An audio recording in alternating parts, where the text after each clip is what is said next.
Hello guys, welcome to your channel Innovative Environmental Concern. Hope you all are fine, and I am hoping this also that you are following all the steps, all the rules that are told by me in the videos uploaded earlier. In this video, I will tell you about patriotism by the Indian flag. I will tell you mostly about the history of the Indian flag, how it has been formed, how it has been considered as our national flag, how the colors have been decided, what do the flag colors means, and everything about this. But firstly, I want to ask you a question, that are you following all the steps or the rules told by me in the earlier videos to protect the environment, to develop a sense of patriotism inside you? तो मैंने जो आपको सारे steps, सारे rules बताए हैं environment को बचाने के लिए, मैं ये नहीं कह रहा कि आप बहुत बड़े बड़े स्टेप्स फॉलो करें जिससे कि आपकी लाइफस्टाइल में भी कोई बदलाव आए। आप अपने नॉर्मल लाइफस्टाइल में चलते चलते छोटे छोटे कदम उठा करके बहुत सारी चीज़ों में परिवर्तन ला सकते हैं। सो गाइस, इस वीडियो का टॉपिक मैंने आपको पहले भी बता चुका है, इंडियन फ्लैग, उसकी हिस्ट्री और उसके बारे में सब कुछ, और मैं उसमें से कुछ नेशनल एंथम्स, नेशनल एम्बलम और कुछ सिग्निफिकेंस जो कि आज़ादी से जुड़ी हुई है उसको भी मैं इस वीडियो में ऐड करूँगा, और आपको उन सारी चीज़ों की इम्पोर्टेंस, उनकी हिस्ट्री और हर वो चीज़ जो कि एक इंडिपेंडेंट इंडिया को दर्शाती है, वो सारी चीज़ें इस वीडियो में मैं आपको बताऊंगा। बट वीडियो स्टार्ट करने से पहले मैं आपसे जल्दी से रिक्वेस्ट करूंगा कि जो लोगों ने भी इस चैनल को सब्सक्राइब नहीं किया है जल्दी से जाकर वो लाल बटन दबा दें, बेल आइकन को भी प्रेस कर दें ताकि ऐसे ही मज़ेदार वीडियोस की नोटिफिकेशन आप तक सबसे पहले पहुंचे। हमें मोटिवेट करने के लिए और ज़्यादा वीडियो बनाने के लिए, प्रोत्साहित करने के लिए जल्दी से इस वीडियो के लिए लाइक बटन दबा दें। So let's start the video.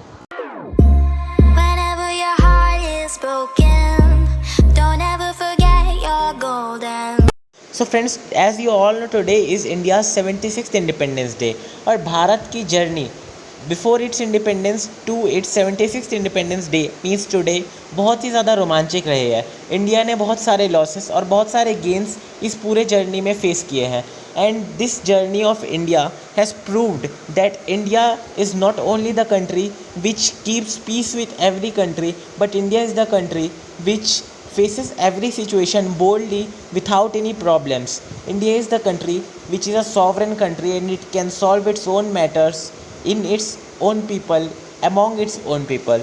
So Bharat की इन्हीं सब खासियत को दर्शाते हैं कुछ ऐसे सिंबल्स, कुछ ऐसी सिग्निफिकेंस जो कि भारत को सालों से वर्ल्ड के सामने रिप्रेजेंट करता आ रहा है। If you will see any of those symbols at a high position, at a high place, you will feel very proud. In Olympics, when our player run by taking our national flag, if they won medals, then we feel very proud after seeing them. So this is the power of national flag, national symbols. So national flag बहुत ही ज़्यादा powerful है। अगर आप उसे ऊंची जगह पर लहराते हुए देखते हैं तो आपका सीना ज़रूर गर्व से चौड़ा हो जाता है, और हम उसी ध्वज को जब ओलंपिक में हमारे खिलाड़ियों द्वारा लेकर दौड़ते हुए देखते हैं, जब वो गोल्ड, सिल्वर जैसे मेडल्स हमारे लिए लाते हैं, तब भी हमारा सीना गर्व से चौड़ा हो जाता है।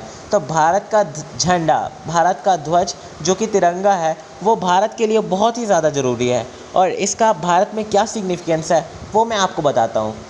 भारत हमेशा से एक ऐसा देश रहा है जो कि पीस और प्रॉस्पेरिटी को प्रोत्साहित करता है। India is never the first country to start a war. India has never started a war. India has never started any ignorance or any aggressive behavior with other country. So these all qualities of India are represented by our national flag. So friends, every free nation of the world has its own flag. It is a symbol of a free country. The national flag of India was adopted in its present form during the meeting of Constituent Assembly held on 22 July 1947, a few days before India's independence from the British on 15th August 1947.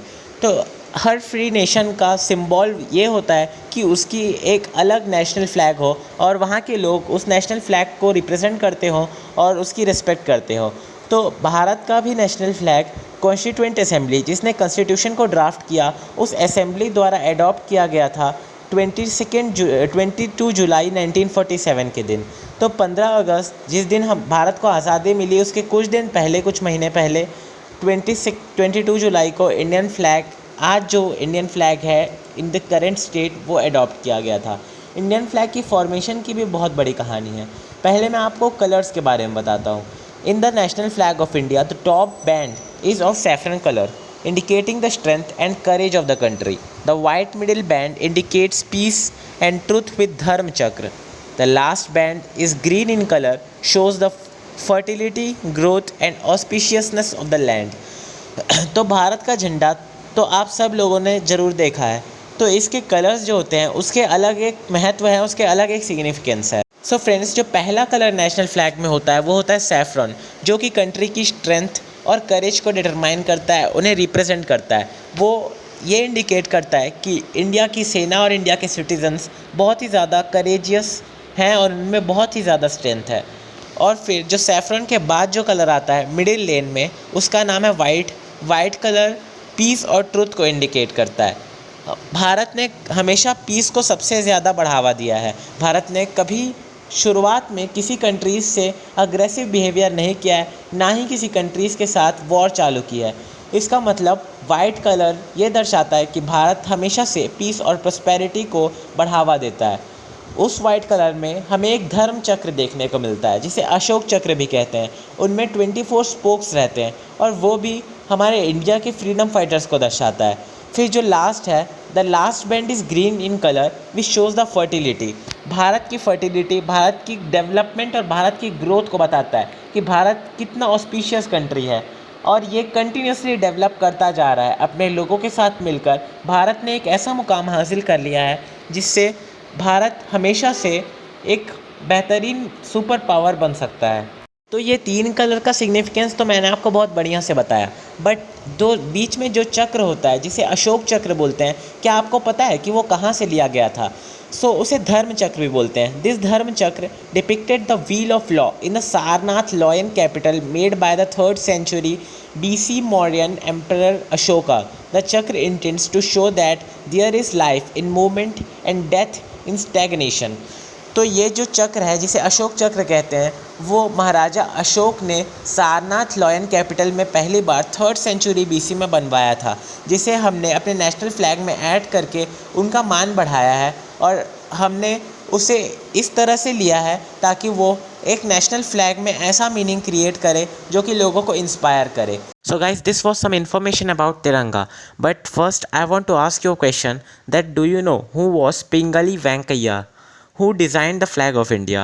This is a big question that we all know some great personalities, that some great freedom fighters like Mahatma Gandhi, Jawaharlal Nehru, but we don't know many freedom fighters who were involved in our freedom, who were involved in major activities of India's independence and India's significance, but we don't know them.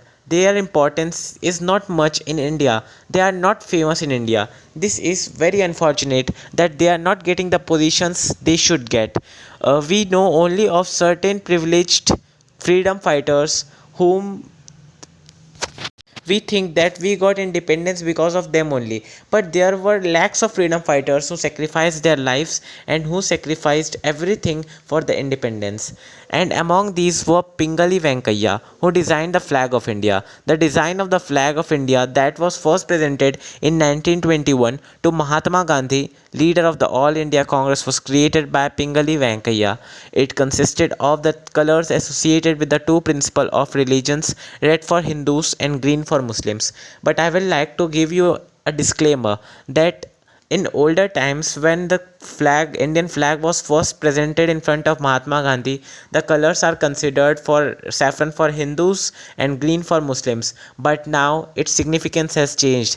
As I have told you earlier, that now saffron color means strength and courage and green color means prosperity. So guys, that's all in this video. Hope you will celebrate Independence Day with great enthusiasm and you will keep promoting Azadi Ka Amrit Mahotsav. So meet you in the next video. अगर आपने video को like नहीं किया तो जल्दी से like का button दबा दीजिए। अगर आप चैनल पे नए हो तो जल्दी से सब्सक्राइब कर दीजिए और बेल आइकन को भी जल्दी से प्रेस कर दीजिए। Take care of yourself, take care of environment and जय हिंद, जय भारत।